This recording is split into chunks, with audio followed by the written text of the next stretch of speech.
Welcome everyone, I am Sharon Sims from Equipoise Digital, joined today by John Scotland from AIC, the Applied Innovation Centre. Today we're going to be talking about change management. So John, change management, what is it? I mean, change has been around forever, it's part of life.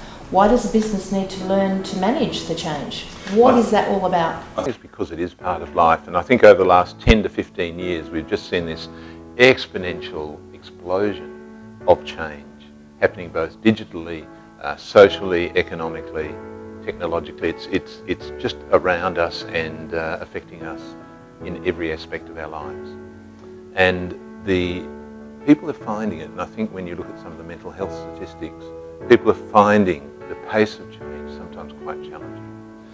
Okay, so it's not something that naturally happens within an organisation then? Well, organisations that are going to survive will make changes, and leaders are about change, they're about improvement.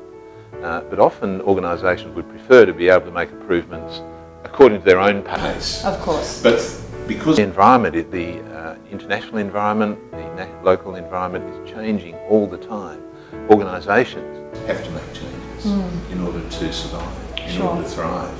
So individuals and people find it hard often to manage this change. And what we do at the Applied Innovation Centre is train leaders, individuals to recognise that everyone has a fairly predictable response to change. Okay. And some people will move through that response very quickly, others will take a long time, depending on the situation for them. So as an example, in a workplace you may find that just a simple example would be a team has to move from one floor of an office building to another floor, and where perhaps the view's not so great and perhaps the facility's not so good, or everyone's got very familiar with that upper floor and they don't want to move downstairs. There's a whole range of reasons why they don't want to move. And so you'll find some people will jump at the opportunity. They say there's so many new opportunities in this next floor down. Other people will think, well, things are okay now, why should I move? In fact, are we actually moving? So we have this idea that people will often sit in denial that change is going to occur. And some people, when they learn about the change, they don't like it.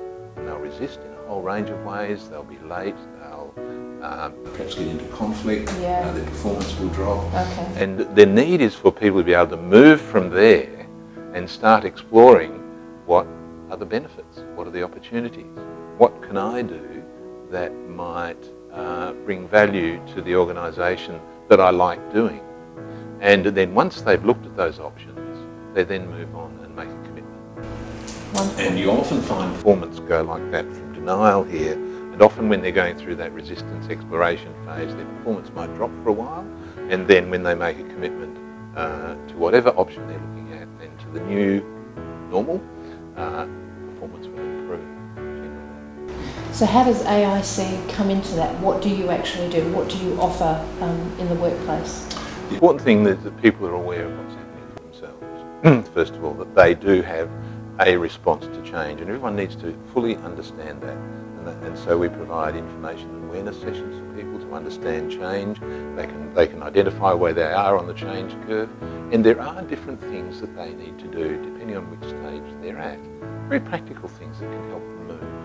The second thing we do is provide leadership development. And leaders, by their very nature, are about change anyway, and they really need to know how to help their people through change. So they need to know what the leaders' responsibilities are here in creating a really strong and compelling shared purpose for the change, being able to help their team through the difficulties they might experience in the change, to help them explore and then make commitments. So the leaders have a strong role.